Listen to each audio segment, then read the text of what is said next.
America's Heartland is made possible by Farm Credit, financing agriculture and rural America since 1916. Farm Credit is cooperatively owned by America's farmers and ranchers. Learn more at farmcredit.com.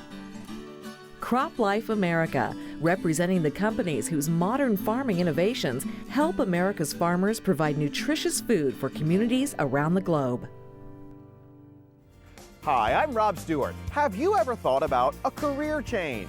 Well, how about taking up farming or ranching?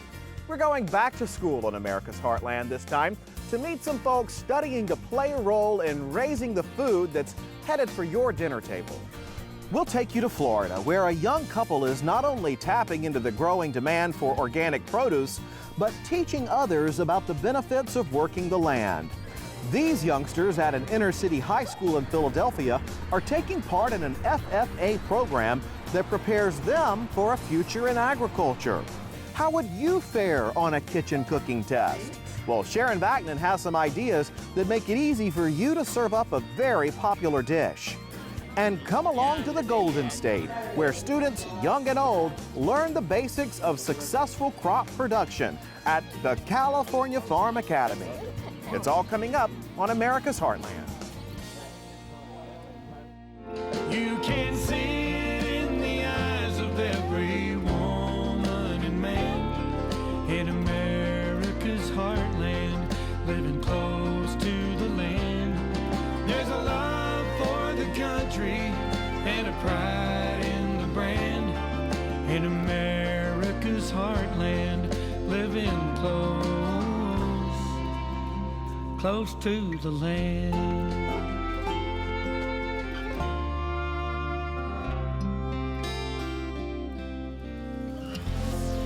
If you live in an urban or suburban community, you may never have thought about American agriculture impacting your life. You know, the reality is, however, that agriculture plays a major role in our economic well-being, the prices we pay at the supermarket, nutritional considerations affecting our health, even our access to food in the future. Farm and ranch families make up just 2% of the U.S. population, but their increased productivity in the past half-century has meant that American agriculture has been able to provide food to consumers in the U.S. and play a major role in supplying food worldwide. But it's estimated that the world population will jump from 7 billion people today to more than 9 billion by the year 2050. That rise will create an unprecedented demand for food. At the same time, our farm population is aging. The U.S. Department of Agriculture estimates that we will need tens of thousands of new farmers in the coming decades. Now, there's been a growing interest in farming across the country. Self-sufficient small farms, community-supported agriculture, advances in mechanization and technology, along with consumer trends like organic farming, have all played a role. So if you're looking to get started, why not go back to school? These rolling acres of pristine and prime farmland in Winters, California, are where seeds are being planted to grow farmers for the future of America and the world.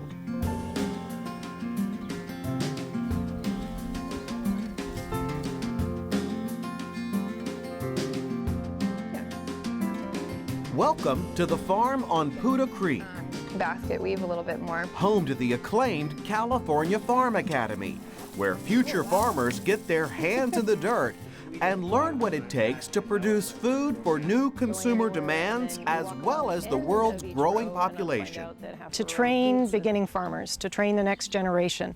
We have a really aging farm population in the United States. About 58 is the average age of a farmer, and so we really need the next set of farmers to continue this wonderful tradition and to produce food for all of us. That challenge and demand prompts students to enroll at the Farm Academy. The Academy is just one of the programs offered by the Center for Land-Based Learning, promoting connections between agriculture, nature, and society. Teachers and mentors share hands-on learning with farming's newest crop of beginners. They're also not as deep, dark versus something like this. I think now's the time, frankly, to have new people come into farming because not all the farm families we have now have a successor. A lot of them don't know who's going to continue their farm operation. So while we have an increase in population and more people who need our fresh, sustainable food, we need to preserve all of these farms and working lands in the face of additional population pressures and development, we don't necessarily have that cohort of young farmers to take their place.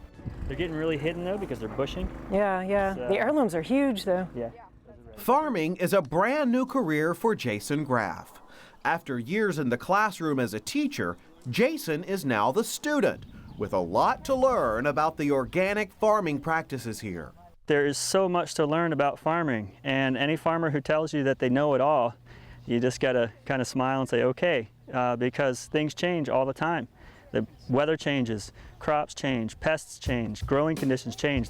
There is a science to 21st century agriculture that these students are eager to learn. Their skills will be tested as farmers are being challenged to produce and deliver quality food while sharing limited resources like land and water. And the biggest challenge of all, dealing with the day-to-day bumps in the field. If during the California Farm Academy they have a hard time with greenhouse work. It's something that you have to be in at the farm every single day, and it's, you know, say in their future career they might have a farm that's located 12 miles away and they have to get to the greenhouse every day. That might be a challenge, and this gives them an opportunity to practice and to figure out what techniques they like, what tools they prefer, and what it feels like to do it for 8 hours if they need to. These students will be in this classroom in the country for 9 months, including an intensive program on the business side of farming. Once they graduate, new farmers can lease plots of land at less than typical market rates for up to 3 years. That combination of saving money and providing fresh food is attractive to student Stella Ruiz.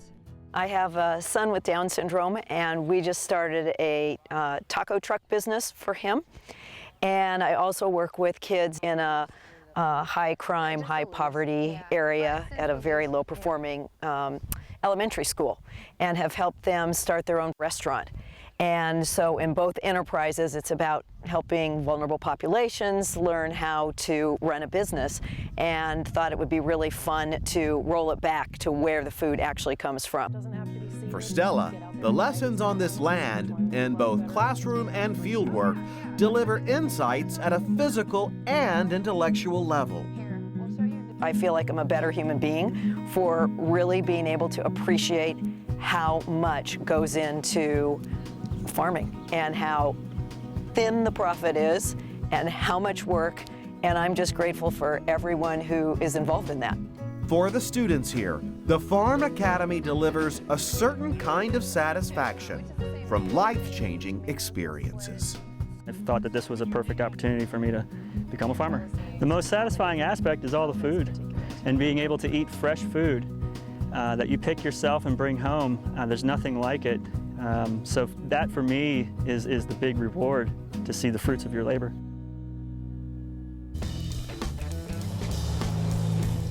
In addition to increasing productivity, American farmers have made dramatic environmental strides. Crop rotation has improved sustainability, and conservation tillage to reduce erosion has grown from 17% in 1982 to more than 60% today. New stands of trees have been planted on many farms, and more than half of American farmers provide habitat for wildlife. If you grew up on a farm or ranch, it may be a given that you take over the family operation. We've just met some folks starting out in agriculture, but let's introduce you to some others who've decided that they too want to look ahead to a career in some sort of agriculture. Well, if you're thinking that we're taking you to some rural community in the Heartland, well, think again. These young folks are inner city youngsters in the heart of Philadelphia. Philadelphia, the birthplace of America, the city of brotherly love. But right in the middle of one of the largest cities in the country is a high school whose students have a heart for the Heartland. You see, when these teens leave their classrooms and books, it's all about cow pens and brooms. That's daily life at W.B. Saul High School, a farm school, so to speak, with one of the largest FFA chapters in the country. Students spend half the day in class, and for the other half, it's all ag.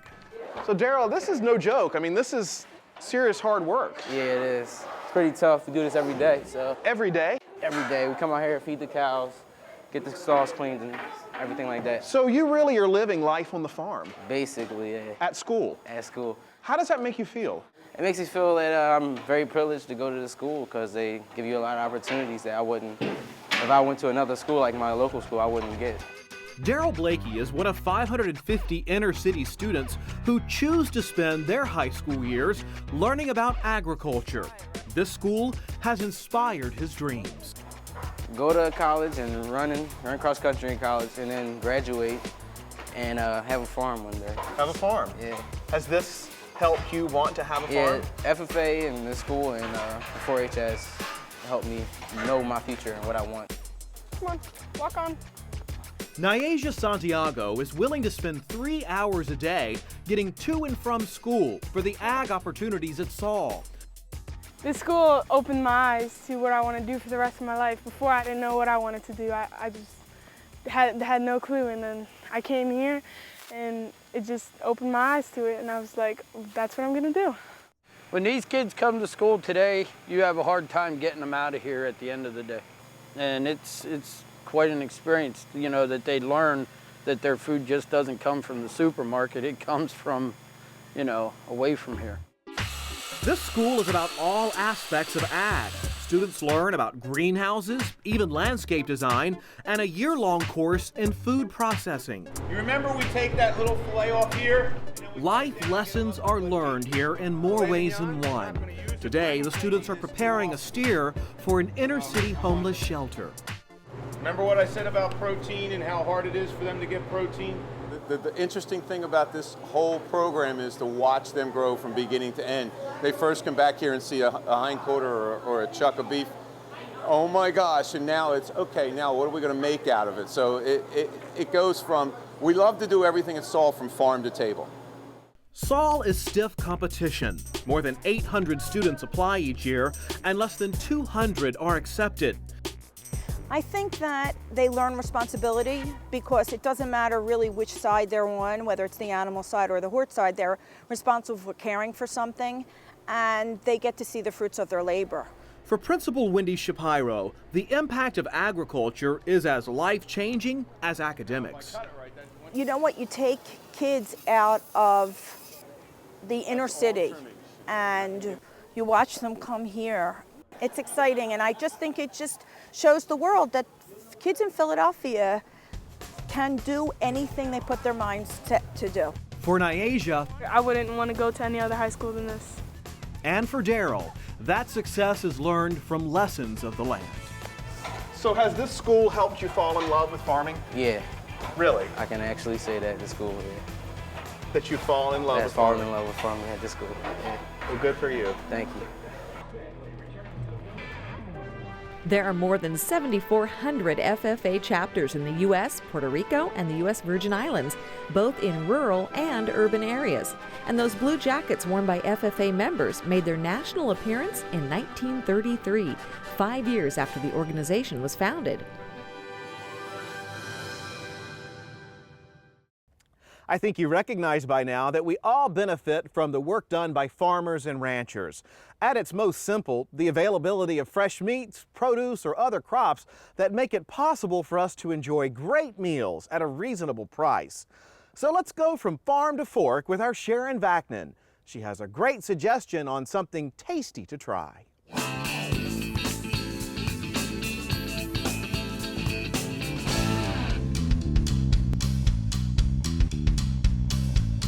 Today we're making two dishes that show off just how versatile apples can be.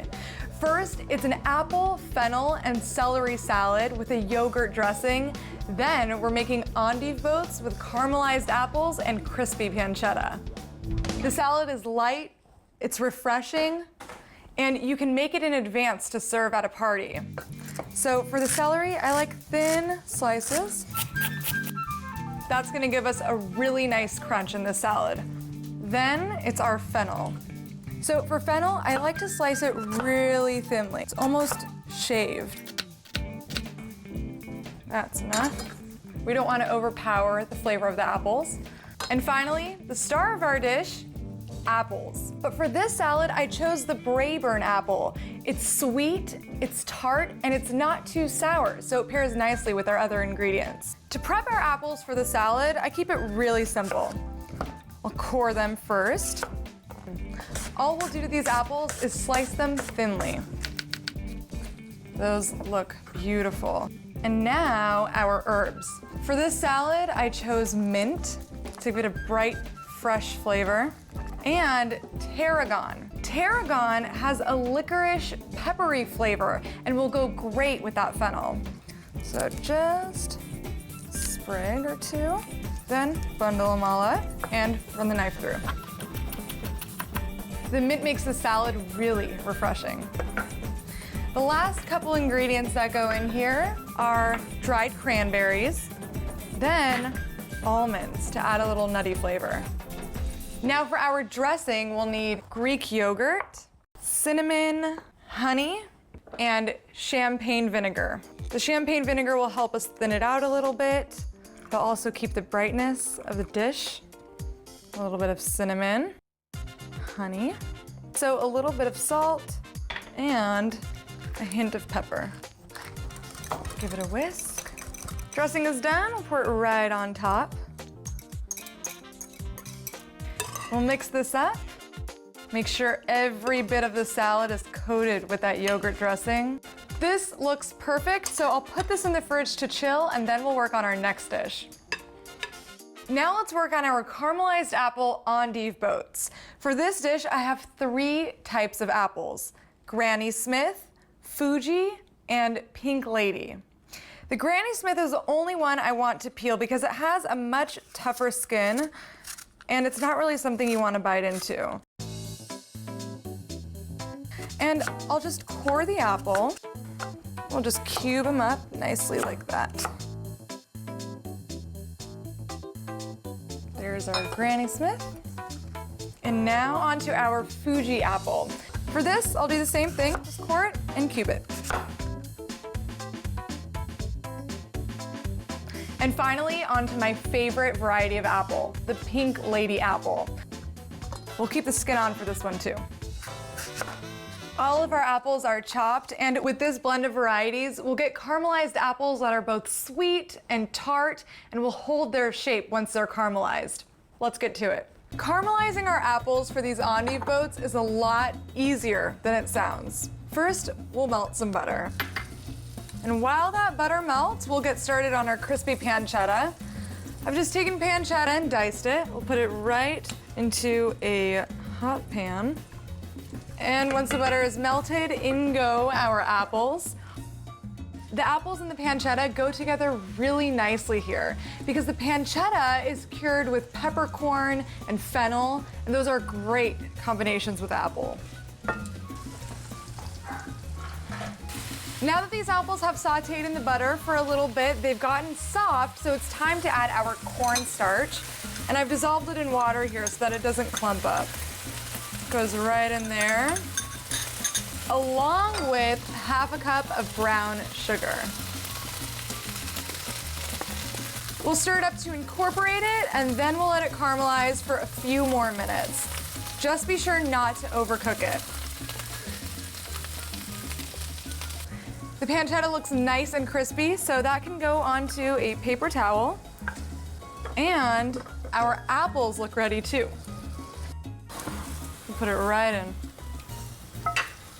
We'll let these cool just a bit, and then we'll be ready to assemble our endive boats. Putting these guys together is really simple. I've got one head of Belgian endive right here, and I'll just lay them on the plate. Then we'll take a little bit of our caramelized apple, put it right in there, and top it with a few bits of that crispy pancetta.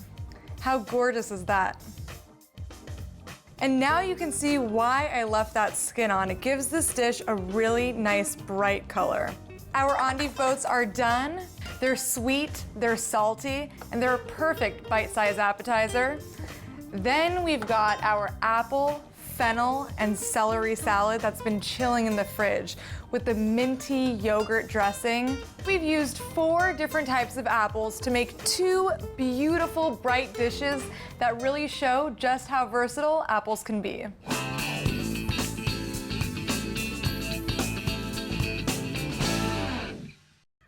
Learning to farm can mean a combination of classroom and hands-on experience.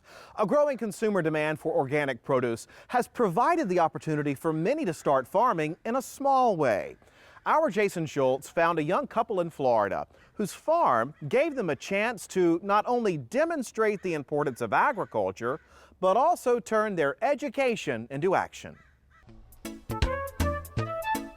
It's a sunny Wednesday morning at the Fisherman's Village shopping mall in Punta Gorda, Florida.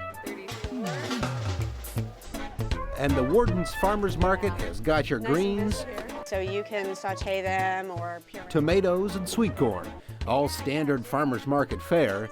But in the corner, it tastes like cauliflower. Is an interesting looking vegetable called Romanesco that attracts quite a bit of attention. You just kind of steam it for a while. Yes, you can steam it and add a little salt and you're there. Be darn. Fortunately for customers, the farmer who grew that unusually pointed produce is close by and willing to share cooking tips. People really like to diversify their diets, and it's a nice way to add excitement to what would normally be just a regular household activity. Eva Warden and her husband Chris are the owners of Warden Farm. The organic fruit and vegetable farm is located about 15 miles from downtown Punta Gorda. In many ways, it's a return to farming of past generations. The Wardens sell produce and feed their family with the livestock and produce raised on the farm. The Wardens also connect with their customers through a community-supported agriculture program where members pay for a yearly membership and receive seasonal produce weekly. Nice, thank you. Chris and Eva have PhDs in agriculture-related fields. Instead of testing their theories in academia, they put them to the test in the real world. I use my research and my education every day here at the farm, looking at innovations to bring to production, refining irrigation, looking at water, moisture, soil testing, and plant leaf testing. I think that growing up in the suburbs for me and having food come to me with no story behind it was something that I wanted to rectify. And doing that as an adult, being able to grow my own food was very satisfying. The couple hasn't given up on their educational roots altogether. During the growing season, you'll find about half a dozen people getting hands-on lessons in farming. The Wardens attract apprentices from all over North America. Jean-Michel Arquin-Boucher and Karine Bertrand operate a small farm near Montreal, Canada. They're spending their winter in Florida at Warden Farm. You need to work on a farm, that's how you're going to learn, especially if you're not from a farming background, as we are. You can also go to formal classes, but when you do the full season, you really get to learn how it really works. You're learning about soil, you're learning about microorganisms, you're learning about physiology, plant physiology, but when you're in the field and you saw the plants growing and you see, okay, it's warm, there's water, okay, it's growing really fast. The Wardens are familiar with growing fast. Their farm has grown significantly since Chris and Eva started working 8 acres of this ground in 2004. For all the people that buy their produce at the grocery store that live in the suburbs today, they're saying, what's wrong with that? Why can't I get my produce at the grocery store? Do I have to have a connection with the farmer? When we have different priorities in our lives, we make different choices. So if somebody doesn't have it as a priority, then I respect that. I also, though, believe that there's much to be gained on the personal, individual level and also the societal level for people connecting to a farm. Farmers market customer Mary McLaughlin quickly picks up some fresh produce while her husband fuels up their boat at the nearby dock. I'm glad to have them right here, have the farmers market right here.